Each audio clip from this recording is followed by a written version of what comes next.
The inaugural season of the V10 era was reminiscent of the 1988 season in that just 2 teams won every single Grand Prix. But at least this time around there's a little bit more balance, with the eventual champion taking 10 wins for Ferrari, and McLaren would take 7 wins. And when you step back and think about it, the 3-liter V10 era had all the potential of solid racing, at least at the top of the grid. I'm of the opinion that Ferrari's reign in the early 2000s is a little bit misunderstood. One could argue that BMW had a more powerful engine, and that's what's so surprising. It's not even really controversial. And once they lost Newey, they yet again formed another relationship with the power supplier that they were very dependent on, as the chassis left much to be desired. And the 2003 season was truly special. It was the peak of the era.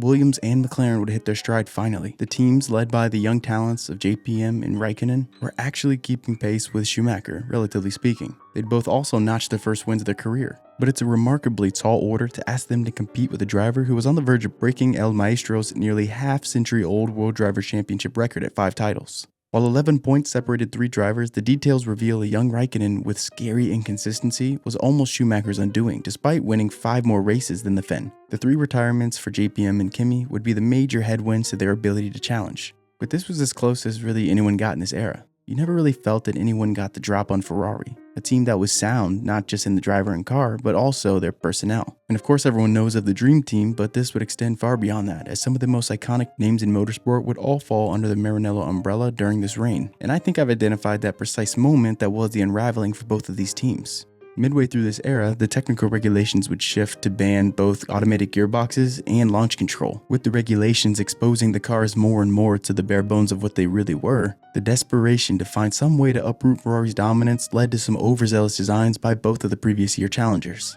Here's a couple examples of what I'm talking about. For Williams, the problem was the walrus nose. This massively disappointing gamble on the FW26 would mean a crushing defeat in a season that could have easily went the way of Williams. And as for McLaren, the MP4-18 was their downfall. The beating Schumacher put on the field in 2002 led to Ron Dennis searching for innovation. The design that came out of this era witch hunt was the horror show of the MP4-18, a car so bad, one that failed crash tests and out of control cooling problems, the team shelved the design. Having figured it wasn't good enough for 2003, McLaren decided to develop the 18 for 2004. What could go wrong? Everything. That's what, everything. Building on the 18's principles, the MP4-19 never finished above P5, and it was in the points 39% of the time. And by France, the team decided to throw the towel in on the design. And with the old car scrapped, an entirely new car was made, the MP4-19B, and it would be responsible for 75% of McLaren's entire season total. Kimi notched 4 podiums and a win even. The history books will unanimously depict a clinical performance by Schumacher, winning a baker's dozen races, matched only by Vettel's impressive 2013. And what's more, the F2004 retired a grand total of 2 races, neither of which were mechanical. But Kimi's run, especially there at the end of 2004, would prove to be no fluke. He and rising Renault superstar Fernando Alonso would leave the grisly old vet behind the following campaign. And while technically still a part of the era, 2005 would feel like an entirely new season, but the FIA's fingerprints would be all over this one, with a very bizarre rule that would ban tire changes throughout the season. This change, along with a few others, would give rise to a new champion in Fernando Alonso, and this would break a stretch of time where Ferrari looked untouchable. Over the course of the V10 era, Ferrari were responsible for 67.1% of wins, 68.8% of podiums, and 58.8% of pole positions. The Michaels' dominance over this time period was emphatic, and it speaks to the power of having institutional knowledge of a race team carry over. Now, it must also be stated that both of the challenging teams made some strategic and technical decisions they'd soon like to forget ever happened. That in no ways aimed to dilute what Ferrari did, but it would be irresponsible not to call out the crucial errors from the likes of Williams and McLaren.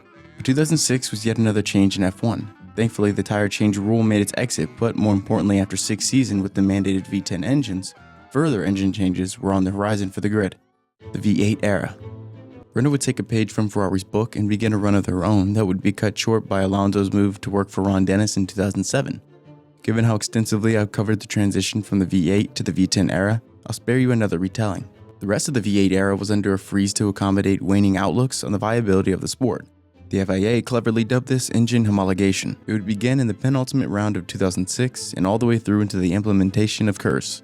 Additionally, a 19,000 rev limit was put into place. The diversity of power on the grid was astonishing, with at least 5 different engines powering at least 10 different teams throughout the entirety of the era. And this alone would give way to riveting championship battles that went down to the wire. But it would also be the source of a very top-heavy Constructors' Championship. Keep in mind, the points allocation is still 10 through 1 point awarded for the top 8 finishers.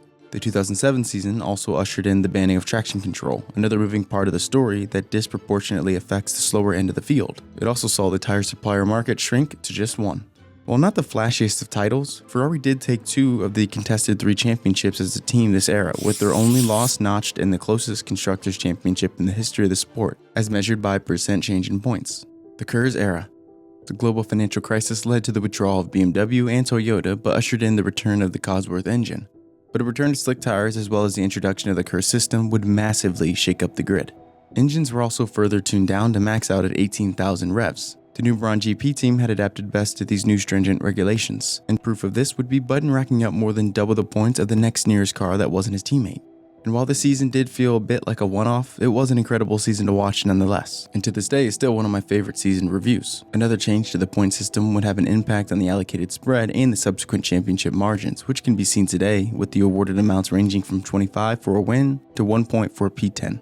And the rest of the year was all Red Bull. But I've been informed that winning 4 straight titles isn't that dominant. The comment section of the 2010 and 12 season reviews is full of good conversation about the definition of dominance and what made these seasons so special. But I'll let you be the judge of that.